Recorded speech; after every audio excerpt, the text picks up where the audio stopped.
Oi, gente, eu tô gravando mais um vídeo aqui pro nosso canal. Hoje, gente, nós vamos gravar mais um relato aqui.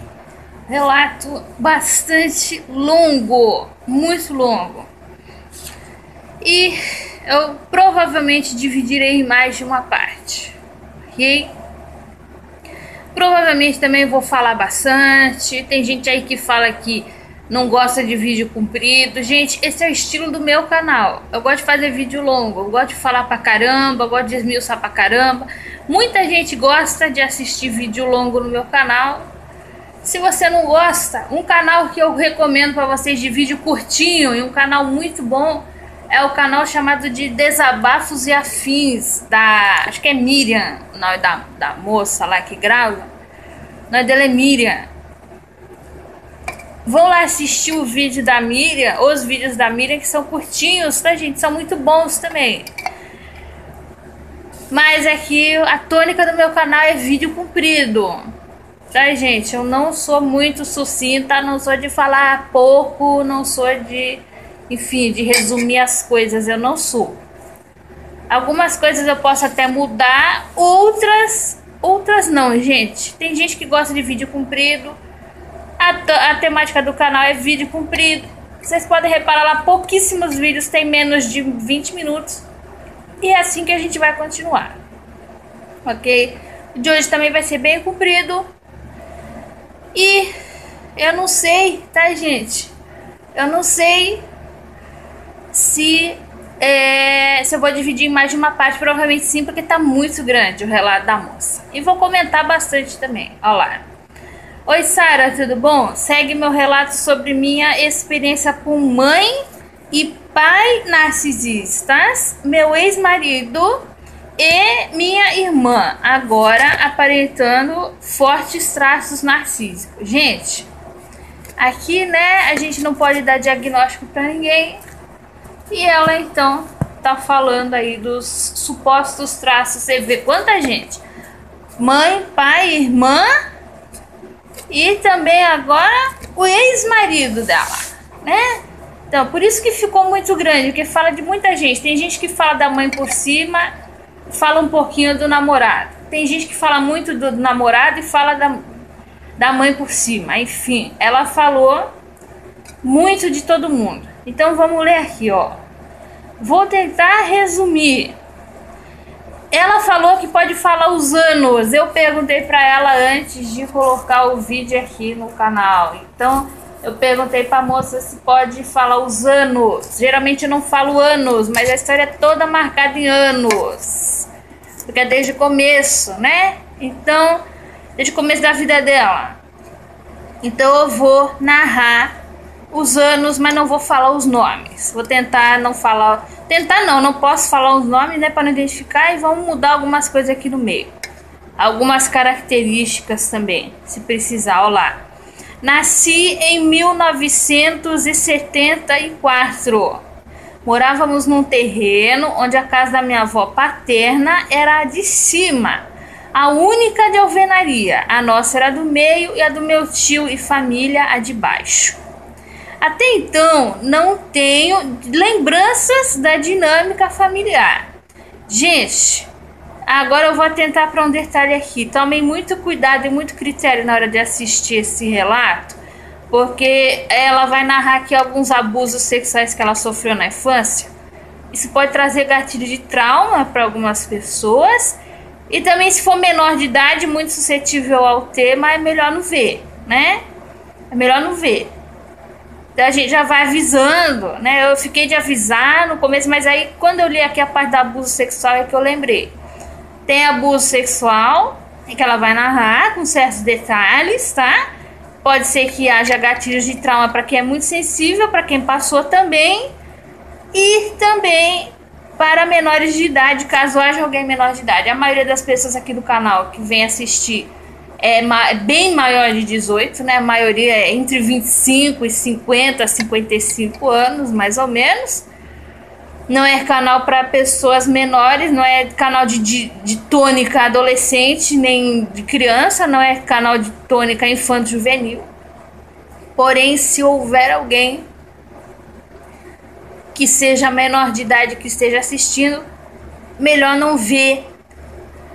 E se você for maior de idade, porém suscetível aos temas aqui narrados, melhor não ver também, porque pode ter gatilho. Ok? Vamos narrar aqui então, ó.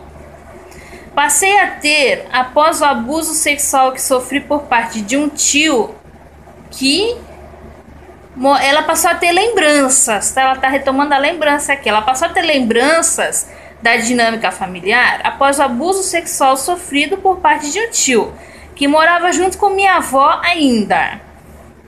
Era filho da avó dela, né?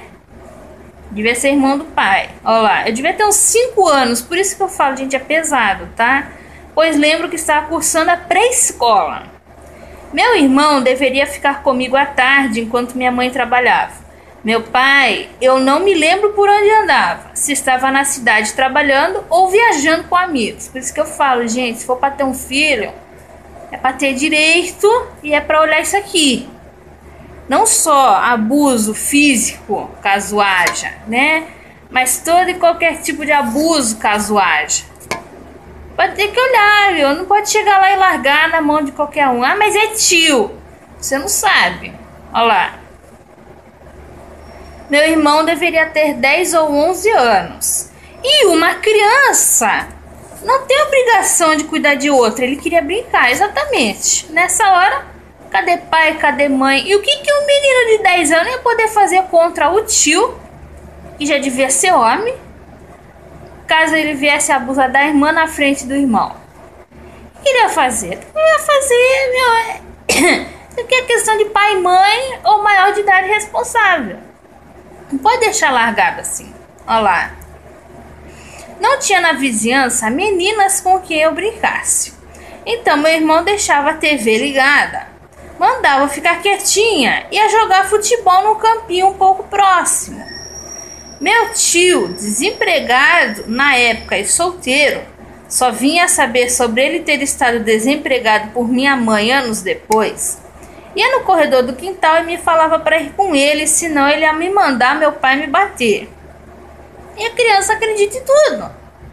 E meu pai já estava mostrando a que veio para comigo. Meu irmão nunca apanhava por nada. A minha irmã era caçula e devia ter cerca de 2 anos. Ficava na casa de nossa avó materna. Meu pai podia um mosquito mandar ele me bater, que ele não queria nem saber do motivo. Se eu tinha feito algo, nada. O prazer dele era me bater. E de fato, nessa época aqui, eu não vivi essa época, tá? Eu sou de 86. Nessa época aqui, e um pouquinho anos 80 também, enfim, um pouquinho anos 90 também. Pai e mãe, você tá porrada por qualquer motivo. Abriu a boca, você tá porrada, meu filho. Eu não sou contra disciplinar, muito pelo contrário, eu sou a favor de disciplinar e tal, só que tem gente que abusa da autoridade de pai para fazer merda. E nessa época era muito comum, pelos relatos que as pessoas contam, quem cresceu nessa época aqui, anos 70, fala que era assim mesmo. A porrada indiscriminada. E todo mundo batia. Como não tinha ECA, tinha até professor que puxava a orelha de aluno na escola. Tinha o pessoal na vizinhança, se a criança aprontava, ia lá e batia. Nossa, se falasse pra mãe, a mãe dava 2 de volta em casa. Tá entendendo? Era assim mesmo. Na época, castigo físico era extremamente comum, né? Aí, hoje em dia, é o outro extremo. Deixa fazer o que quer. Gente, tem que ter um meio termo. O pessoal não tem meio termo e não resolve nada. Quando não tem meio termo, não resolve nada, meu Deus do céu. Não tem disciplina, não tem nada. O pessoal é fogo, né? Mas olha só. Falou que o pai dela tinha prazer em bater. Então eu tinha muito medo dele. E fui com meu tio. Lá ele me obrigava a tomar cerveja. Gente, cerveja para uma criança de 5 anos. E lembro até hoje de ver o quarto rodando. Meu Deus do céu. Essas coisas, gente, reflete pro resto da vida. Não é assim, a criança tomou uma cervejinha lá e tá tudo de boa. Porque antigamente criança começava a fumar muito cedo também. Dizia-se que o fumo era um problema pediátrico. O pessoal começava a fumar muito cedo. Uma vez eu me lembro que eu peguei um livro que falava da adolescência nos anos 80. Anos 80 eu tava nascendo, eu não me lembro de nada dos anos 80, eu só lembro de 91, 92 pra cá. E o que acontece?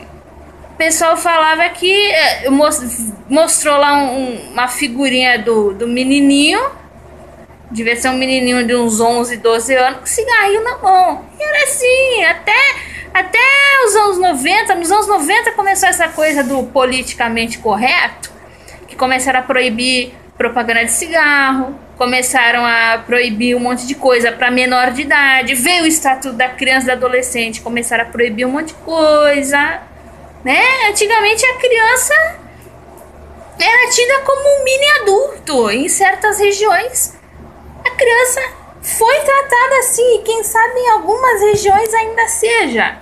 Regiões de interior, região que não é tão, né? Ai, Sara, você tá dizendo então que o pessoal na cidade é mais civilizado? Não, não é. Mas assim, é uma coisa mais selvagem, né? O povo vive de uma maneira mais selvagem. Então, a criança não tem tempo de ser criança, o adolescente não tem tempo de ser adolescente, já é um mini adulto. Mas isso vai pra vida adulta depois, como vocês vão ver ela falando depois da vida adulta dela lá. Ele tentou algumas vezes me penetrar, mas eu nem sei como. Mas eu apertava muito a vagina e sentia muita dor. Quanto mais dor, mais eu apertava. Ele, graças a Deus, desistiu depois de algumas vezes, alguns dias. 5 anos de idade, meu Deus do céu. O homem feito, meu Deus. Você imagina o tamanho da violência que é isso. Por isso que eu falei, o relato é pesado e tem gatilho de trauma. Olha lá. Não sei o que o fez existir, acho que foi Deus. Agradeço muito a Deus, mas o estrago emocional começava na minha vida, obviamente. Depois do abuso sexual, eu fiquei muito tímida, exageradamente envergonhada e não sabia por que e nem lembrava. Você fica porque você foi abusada. A criança acha que a culpa é dela. Tem gente que até hoje acha que a culpa é dela.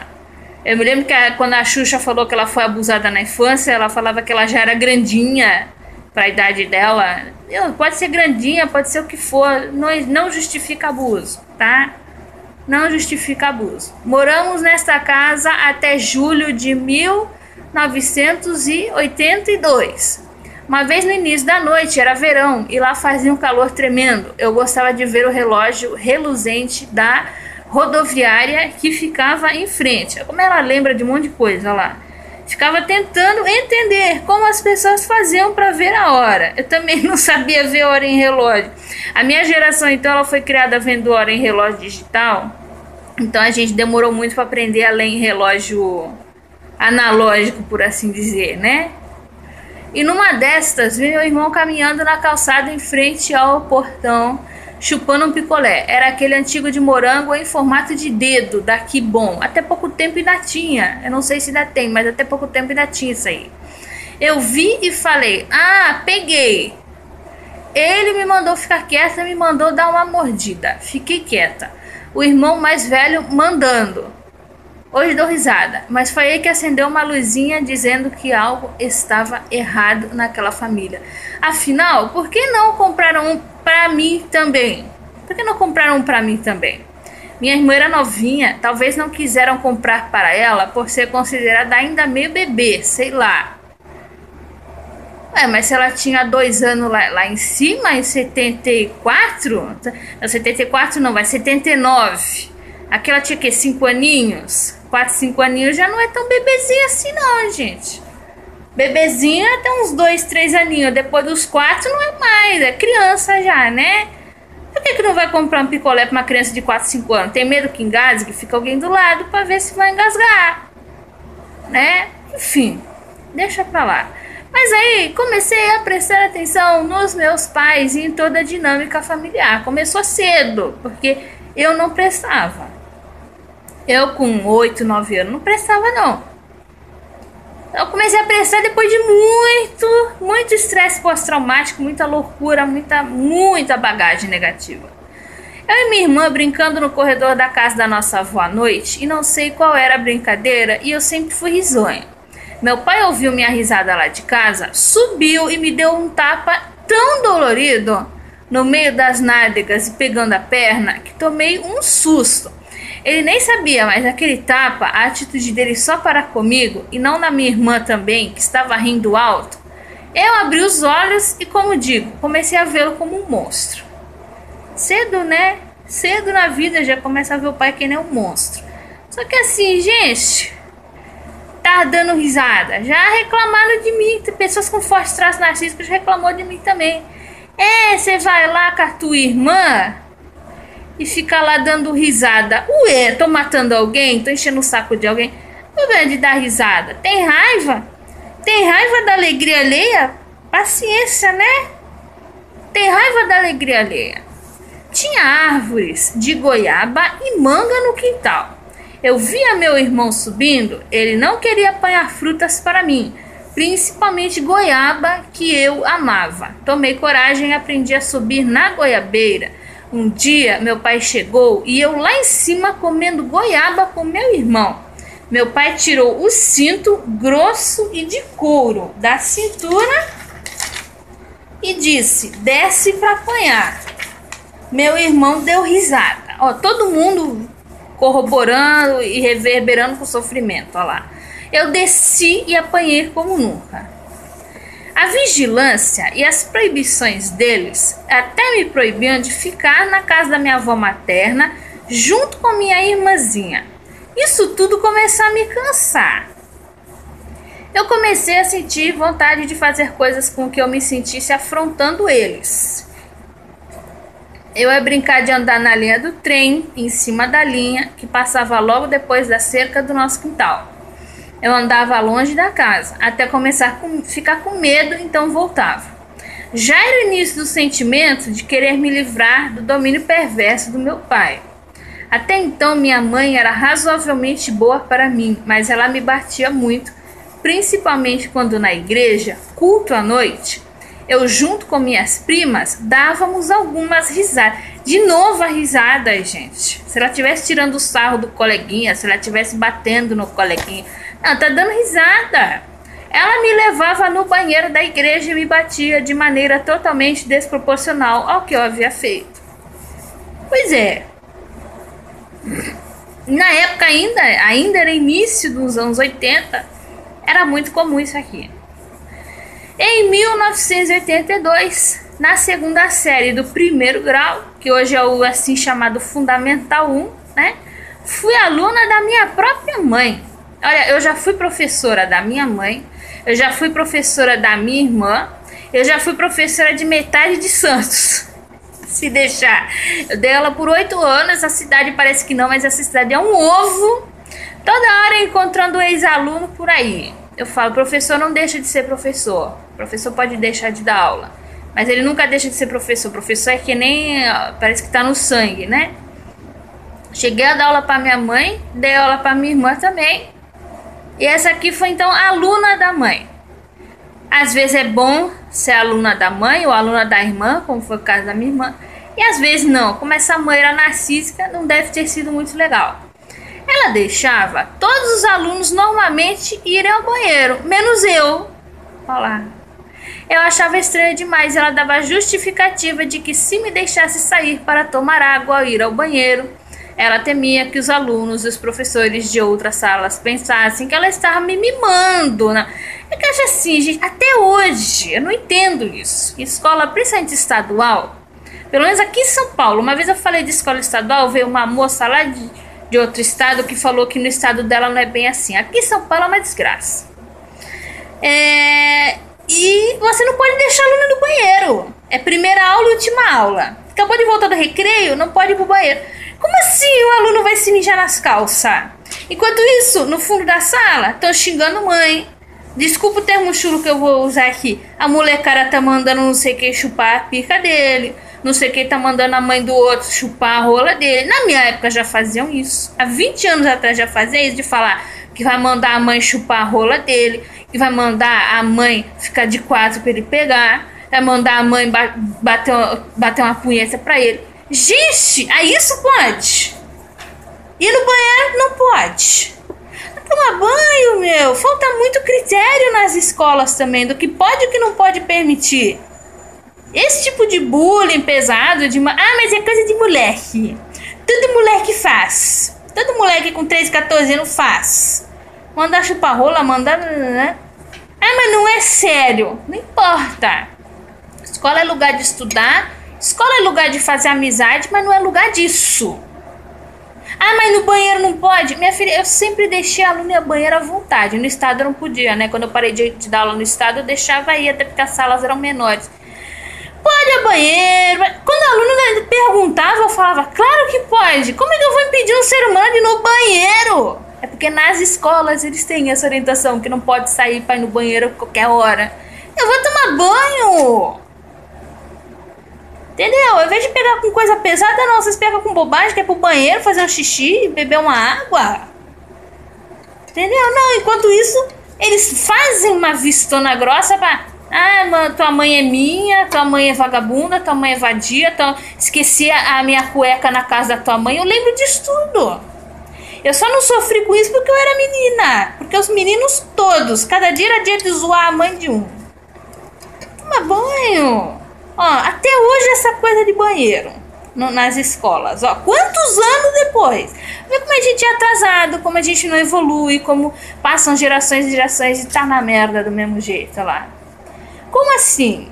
Que loucura! Só que nesse caso era a mãe narcísica se utilizando do poder de professora e de mãe para não fazer aquilo com a filha. E ninguém da família dela ia reclamar porque a própria professora era mãe, né?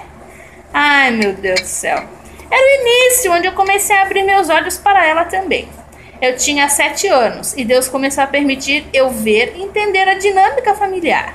As injustiças, as agressões, o tratar diferente os filhos, o desprezo para comigo e etc.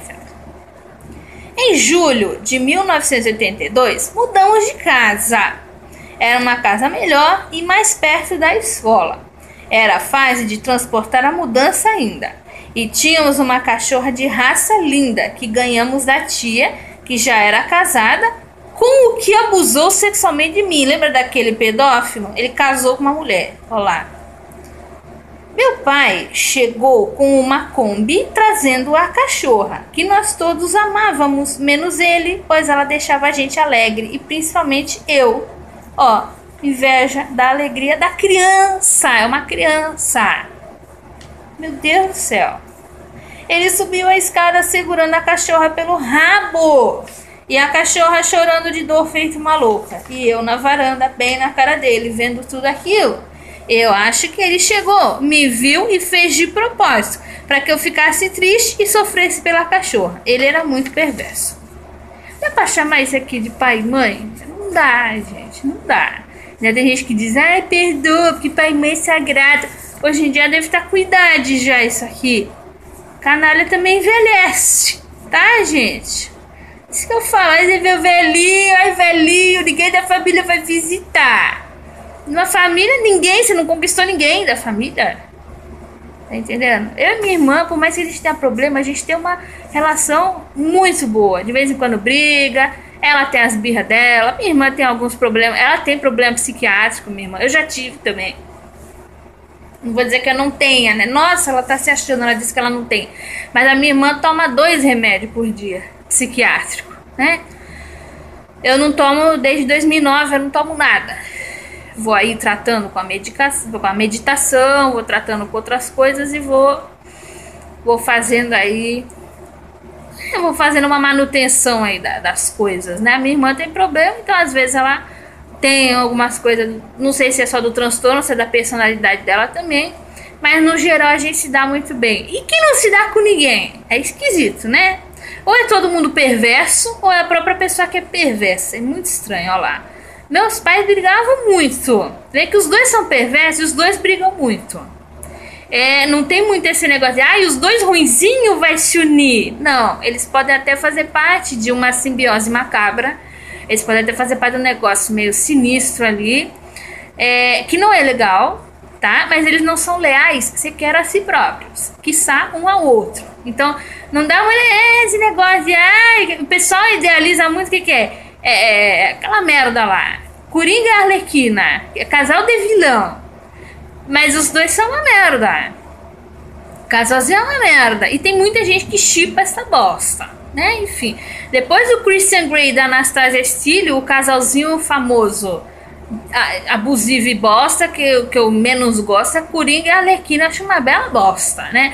A Arlequina era a psiquiatra dele, olha só, ele enredou a psiquiatra. Vocês já viram, fazendo um off aqui, vocês já viram a mensagem que o Eu Odeio Amor, que era foi um ex meu aí, ele tentou enredar a psicóloga? Acho que ele quis nada de Coringa com a Arlequina. E o cara veio contar pra mim. Anos depois do término, ele veio contar essa bosta pra mim, porque a mulher não deu bola pra ele. Primeiro, que ele é louco mesmo, a mulher fez muito bem de não dar bola pra ele. Segundo, que ela era casada e o cara enchendo a mulher de presente, assediando a mulher loucamente. Ela vai tomar banho na soda, meu. Tem que se fuder mesmo e eu não tenho dó, não.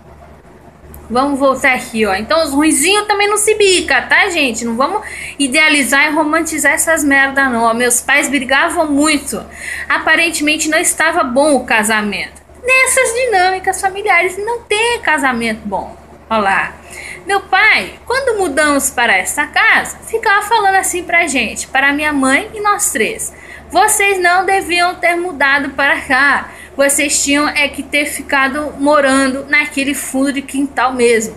Vocês não são gente. Aquela casa não possuía nem vaso sanitário, só chuveiro. Tínhamos que usar o banheiro da casa da nossa avó, mãe dele. E agora estávamos morando numa casa com 3 banheiros lindos. Quer dizer, joga na cara, né? Dá uma casa bonita com banheiro legal, com banheiro bonito. E joga na cara. E joga na cara. É melhor não ter do que ter alguém jogando na cara. Ele estava louco de ódio com isso. Louco de ódio porque a família está num lugar confortável, meu Deus. E quem ia pagar e pagou a casa foi minha mãe, sendo professora o dia todo. Sábados à tarde ele ia jogar bola com os amigos. Peraí, ele é desempregado? Ele ficava nas costas da mulher? Então, será que a mulher também não descontava a frustração nos filhos, principalmente na moça aqui, porque a mãe estava sustentando a casa sozinha e o marido era um bosta? Só que assim, o que filho tem a ver com essa merda, gente? Se você casou errado, teu filho é o último que tem a ver com isso. Você botou uma criança no meio desse angu e agora quer descontar. Sábado à tarde ia jogar bola com os amigos. Era um momento inenarrável de liberdade, de leveza no clima da casa. É assim mesmo. Eu tô rindo pra não chorar, porque é assim mesmo. A pessoa escrota, a pessoa violenta, quando ela sai da casa pra fazer qualquer merda, você se... Nossa, dá pra respirar melhor. Mas nem tanto. Minha mãe piorou o jeito dela comigo. O narcisismo começou a tomar forma e eu nem sabia o que ela e meu pai construiriam nas relações dos filhos entre si. Minha mãe dava um cheque em branco para ele, desempregado, abastecer o carro e fazer o cheque em valor maior para receber troco e gastar com cervejas e churrasco com os amigos depois do futebol. Olha só. Ele chegava com a cara cheia de cerveja, quer dizer, não se dão, mas se ajudam, né, na baixaria, né, olha lá. Ele chegava com a cara cheia de cerveja e penso eu que até possuído por demônios. Então eu chegava do nada e batia na minha mãe e em mim. A mulher tá dando dinheiro pro cara encher a cara, comprar churrasco. Eu nem sou contra o cara e beber um pouquinho, não muito, né, com os amigos e comer um churrasquinho. Eu acho até que ele poderia levar a mulher junto, não tem problema nenhum. E também, de vez em quando, não leva, fica só entre os homens ali conversando, sei lá. Acho que a gente tem que ter um momento, mas aí chega em casa, você foi beber com o dinheiro da sua mulher, chega em casa e senta a porrada em todo mundo. Aí a mulher fica puta e desconta em quem? Na filha, ó lá. Batia na minha mãe e em mim, poupava minha irmã e meu irmão, nunca estava em casa a essa hora. O que será que pegaram essa pra Cristo, né, gente? Eu não entendo. Eu vi a foto dessa moça, é bonita pra caramba, viu? É bonita pra caramba. Às vezes tem inveja da beleza, da juventude. Se bem que aqui ela nem era moça ainda. Quando a menina começa a se pôr mocinha, pôr peitinho, menstruar e ficar mocinha, aí às vezes é a mãe que tem ciúme, porque a mãe tá começando a envelhecer. Porque a mãe... Gente, ao invés de aproveitar as vantagens da maturidade, porque a maturidade também tem suas vantagens, né? Você já conhece melhor o mundo, você já sabe um pouquinho melhor como é que é o mundo e tal. Não fica com inveja da filha que ficou moça, mas nesse caso ainda é criança. Olha lá. Minha depressão ia tomando forma em mim, desde o abuso sexual que devo ter mandado para o subconsciente. Eu sei que esqueci do abuso por muitos anos, mas tinha pesadelos horríveis de pessoas meio monstros me afrontando e etc. Também uns pesadelos em que me colocavam como culpada de algo, monstros me acusando. É tua família te acusando de porque vocês não merecem, porque você riu. Eles eram os monstros te acusando. Muito provavelmente, eu não sou psicóloga, eu não sou terapeuta, eu não sou psiquiatra. Mas, né, dá pra ter uma ideia de como funciona isso aí. Não entendia isso. Aos domingos almoçávamos na casa da minha avó materna e passávamos a tarde lá.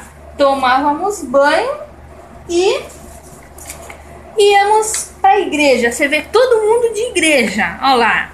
Eu ficava tão feliz com minhas primas que era uma mistura de euforia com ansiedade. Meus pais não deixavam eu e minha irmã brincar na calçada, mas meus tios deixavam minhas primas. Então, muitas vezes, ficamos na varanda apenas olhando nossas primas brincando de pular amarelinha e de correr. Até que meu pai, que nunca ficava lá, minha mãe cedeu e deixou a gente brincar na calçada também. Mas para ela ter desobedecido uma ordem do todo-poderoso autoritário, alguém ou nossa avó ou alguma tia deve ter intercedido muito. Porque o que ele mandava, minha mãe obedecia cegamente. Você vê, é o que eu já falei em outros vídeos aqui. A mãe era codependente dele, mas era escrota com a filha. Não tem só codependente bonzinho, não, tá, gente? Não tem, tem codependente escroto também. Era um jugo, não era. E além de codependente, é facilitadora do infeliz, porque dava dinheiro pra ele beber e depois ele voltava e batia em todo mundo. Era um jugo, não era apenas submissão. Era um jugo, uma situação de opressão de poder sobre ela. Uma obsessão, né? Uma coisa de louco, bem louca. Aliás, o livro que eu fiz, livro não, né? A fanfic, que eu quero transformar em livro, ter que trocar os nomes para transformar em livro. Vou fazer assim também. Que a mulher depois ela apanhou a vida inteira do homem. No final da história, depois, quando o homem morre, ela fica louca, porque ela era obcecada por ele. Não era amor, era obsessão.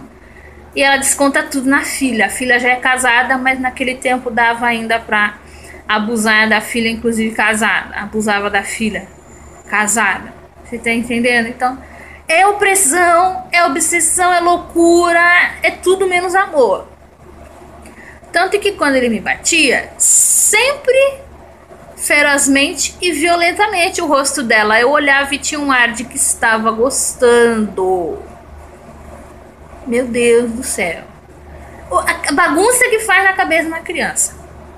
Um horror. E eu ali naquele BO daquela família. Mal sabiam eles o que estavam plantando e o que colheram no final da vida.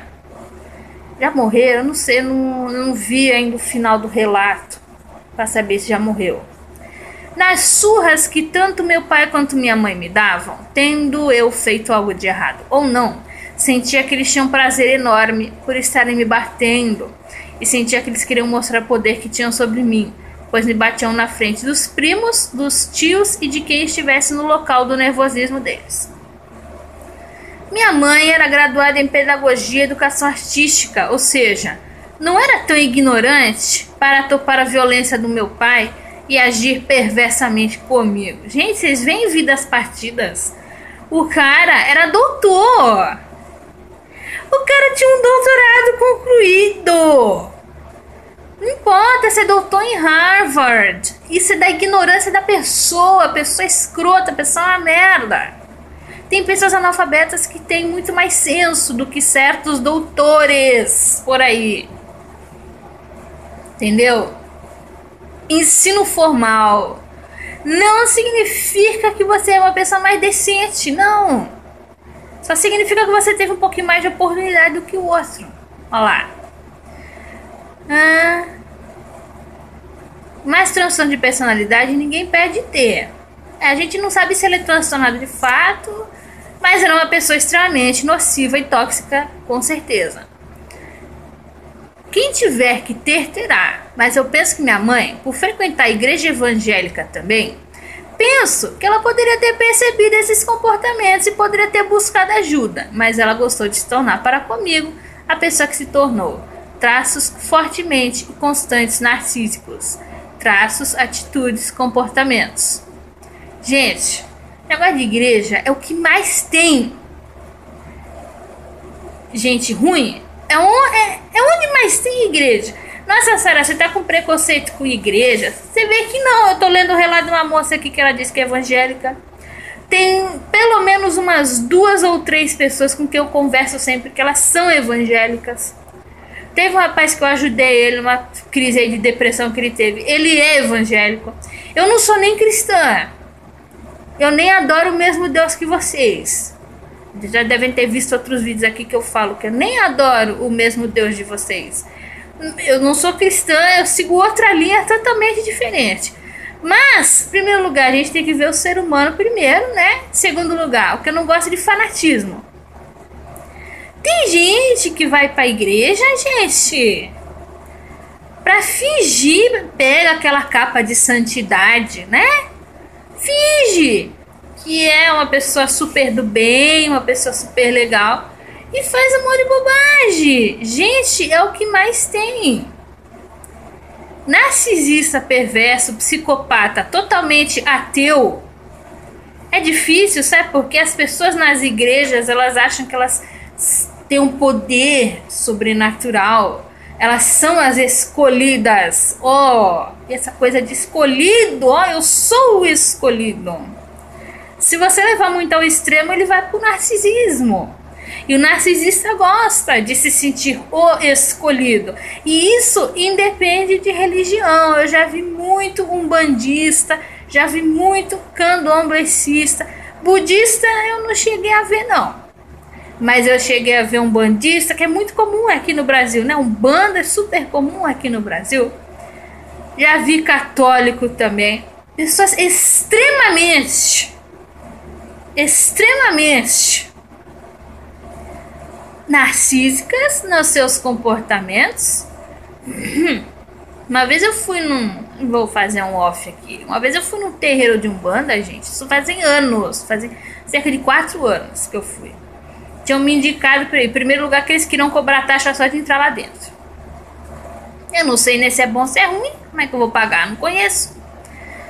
Segundo, que eles queriam a conversa assim foi muito rápida. A mulher estava incorporada e ela começou a falar lá um monte de doença para mim. Gente, isso é inconstitucional, isso é contra a lei, isso é curandeirismo. O máximo que uma entidade dessa poderia fazer é te falar que talvez tenha algo no teu corpo que não tá muito legal e que você precisa consultar o médico. Mas chegando, você inventou um monte de doença. Falou que eu tinha problema na tireoide. Falou que eu tinha problema nisso, naquilo. Tá, tem problema. Só que ela não falava o que era, porque se dá diagnóstico, aí sim é passível de processo, porque curandeirismo. Ela não é médica para dar diagnóstico. Então eles dão uma jogadinha no ar, que é para caso você falar uma coisa, não, a gente não deu diagnóstico preciso. Pode ser desde uma inflamaçãozinha simples até um câncer. Você tá entendendo? Então eles jogam no ar que você tem um probleminha na tireoide, você tem um probleminha no fígado, você tem um probleminha no intestino, você tem... Aí você fica... Se é uma pessoa ansiosa, já vai pensar, nossa, pode ser desde uma inflamaçãozinha, um cisto simples e pode ser um câncer. Se a pessoa for ansiosa, ela entra em parafuso e vai se encher de exames. Isso também deve rolar em igreja evangélica. Eu não vou em igreja evangélica, mas tem muita igreja hoje que gosta de pagar. Vou curar, vou profetizar um marido na sua vida, vou profetizar que você tá doente, mas vai se curar. Tem muito disso também. E rola na Umbanda, rola também, né? Rola em tudo que é lugar. Gente, O que aconteceu? Como naquela época eu estava numa fase muito, psicologicamente muito boa da minha vida, eu não dei atenção para nada do que aquela mulher falou. Eu já tinha feito exame na minha tireoide, estava tudo bem. Eu engordei de sem vergonhice mesmo, porque não é sem vergonhice, é porque eu acabei indo para compulsão alimentar. Não tinha nada na tireoide, o primeiro exame que eu fiz foi tireoide para ver se estava tudo bem. Eu não caí em nada do que a mulher falou. 5 minutinhos de conversa, a mulher já inventou um monte de doença. E falou também que ia fazer um trabalho lá para abrir os meus caminhos no amor. Só o que eu ia gastar ali ia dar um dinheirão. Eu não me lembro exatamente de quanto que ia dar, mas se eu fosse seguir as admoestações dela em 5 minutinhos de conversa, detalhe, por eles eu teria pago para entrar. Você gasta R$1.000, R$1.000 a R$2.000 brincando num negócio desse. E a mulher falando que as entidades iam me proteger, que não sei o que, que nananã. Nananã. Tá. Eu filho, eu saí de lá, prossegui com a minha vida. Se fosse tão sério assim o que ela tava falando, a tireoide do fígado disso, daquilo, eu já tava morta, porque já se passaram 4 anos. Quer dizer, não era coisa urgente pra você correr, eu ia durar mais 4 anos, como durei, né? Não é coisa urgente pra você procurar médico correndo. Ainda brinquei, né? Naquela época eu já escrevia diário, ainda brinquei lá no diário. Eu falei, poxa, por essa mulher aí, né? Eu ia ter mais 2 meses de vida. Entendeu? E na época não me afetou em nada, eu não tava ansiosa, eu tava super bem. Na época que eu tava lá em São Paulo. E nunca mais eu pisei nesse terreiro. O que é isso? É marmota. É charlatanismo, é gente querendo tirar dinheiro de você. Isso tem em todo lugar. Mas o fulano é evangélico, significa que ele é bonzinho? Não. Significa que ele é malzinho também? Não. Ele já tem uma crença, uma determinada crença, né? A coisa umbandista. Tem muita gente que chama um bandista de macumbeiro, de vai fazer mal pros outros, vai fazer trabalho pra ferrar a vida dos outros. Isso depende muito da pessoa. E não da crença que ela tem. A crença da Umbanda eu acho linda, né? A crença da Umbanda eu acho linda. Tem gente que usa pra fazer coisa boa e tem gente que faz muita merda. Muita merda. Muita merda mesmo, tá? Muita merda mesmo. Eu falei, por que eu dei toda essa volta aqui? Eu falei que ia falar bastante, né? Justamente, gente, porque... mas vai na igreja evangélica, como é que é narcisista? Vai pra igreja porque tem costume, vai pra igreja porque cresceu na igreja. Não significa que é bonzinho não, gente. Não significa que é bonzinho não. Também, vai na Umbanda significa que é bom? Não. É budista, você imagina budista, um cara super zen, super... Também não significa que é bonzinho, pode ser ruim, tem gente boa e gente ruim em todo lugar, gente. Boa e ruim tem em todo lugar. Então, mas ela ia na igreja, por que ela não se corrigiu? Porque ela é ruim mesmo, meu. Se deixar, ainda desencaminha a igreja toda e desencaminha a família toda. É tão podre o negócio que ao invés da pessoa se curar, ela desencaminha todo mundo. Olha lá. Meu pai era católico não praticante. Eu só pensava que era demônio na vida dela. Mas eu comecei a achar que ela não gostava de mim. Que ela tinha engravidado de mim sem querer ter filho. Eu tinha nascido num momento ruim do casamento. E por isso ele me rejeitou. Ficava pensando nessas coisas. Nem sei como a minha mãe resolveu tirar a carteirinha do clube perto de casa para irmos à piscina. E íamos eu e minha irmã. Lá encontrávamos nossa prima. Nem sei como ela foi bondosa assim, mas claro, eu tinha que vigiar a minha irmã dourada, porque se ela tropeçasse e caísse sozinha, pronto, eu chegaria em casa e apanharia, se não fosse da minha mãe, por de repente estar ocupada fazendo os hobbies dela. Não, acho que eu pulei uma linha. Pera aí. Eu apanhava, se não fosse... Não pulei não. Eu apanharia se não fosse da minha mãe, por de repente estar ocupada fazendo os hobbies dela. Ela ficava me aterrorizando, dizendo: espera a noite, deixa seu pai chegar. Eu ficava o tempo todo com medo do tamanho do mundo. E não via a hora dele chegar de uma vez para acabar com a minha ansiedade de uma vez por todas e apanhar logo. Ela era horrível. Fui ficando cada vez mais desapontada com eles. Mas como eu estava amando a Bíblia e as pregações do pastor e cantar em coral e amava tudo que dizia respeito a Deus, eu sofria e tentava lidar com a raiva que meus pais me deixavam. Eu tentava deixar pra lá. Não sabia ainda como perdoar. Eu tentava a todo custo obter elogios dele e dela, mais nada. Só sabiam me dizer que eu não sabia ser gente, que eu tinha que aprender a ser gente com meu irmão, que ele sim era bom filho. E sempre apontavam minha irmã como: e você tem que cuidar da sua irmã para ela não se machucar. Falavam isso porque minha irmã tinha os pés chatos e caía com muita frequência. Teve até que usar bota ortopédica. Se ela caísse, a culpa era minha. E ia eu apanhar. Se eles não estavam para ver, meu irmão contava que a caçula dourada tinha caído e que era para me bater. E lá vinha meu pai me bater. Gente, o filho corroborando com isso. Eu não sei até hoje como não endoidei. Ou melhor, sei, foi Deus que cuidou de mim. Gente, eu vou parar aqui um pouquinho. Eu vou fazer a segunda parte, que já deve estar grande o vídeo.